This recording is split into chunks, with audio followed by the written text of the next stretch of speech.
హైదరాబాద్ లోని palace height hotels లో రాజశేఖర రెడ్డిని ఒక వ్యక్తి కొట్టి పిస్టల్ పెట్టి బెదిరించాడు. ఇది కూడా ఆన్ రికార్డ్ అనమాట. రాజశేఖర రెడ్డి పోలీస్ స్టేషన్ కి స్వయాన ఆయనే వెళ్ళేసి రిటర్న్ గా కంప్లైంట్ రాసిచ్చాడు. మీకు అప్పటికే ఆయన పిసిసి ప్రెసిడెంట్ అయ్యారు, ఎంపీ అయ్యారు, ఎమ్మెల్యే అయ్యారు, ఎన్ని అయ్యారు. అయినా కానీ ఆయన్ని ఒక సామాన్య వ్యక్తి హోటల్లో కొట్టి పిస్టల్ పెట్టి బెదిరించాడు అంట. నాకు ఇక్కడ దెబ్బలు కూడా తగిలినాయి అనేసి చూపించాడు.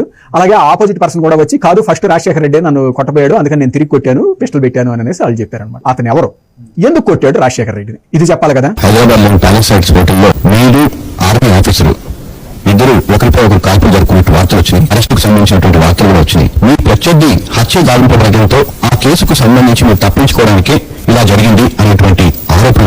ఆ సమయంలో అక్కడెక్కడో కడప జిల్లాలో జరిగింది కాబట్టి నేను ఇక్కడ ఏలుగు కోసం అని చెప్పేదో ఏర్పాటు చేసుకున్నాను అని చెప్పేది విధంగా అడిగింది. ఆ ఆర్మీ ఆఫీసర్ ఎవరో నాకు తెలియదండి.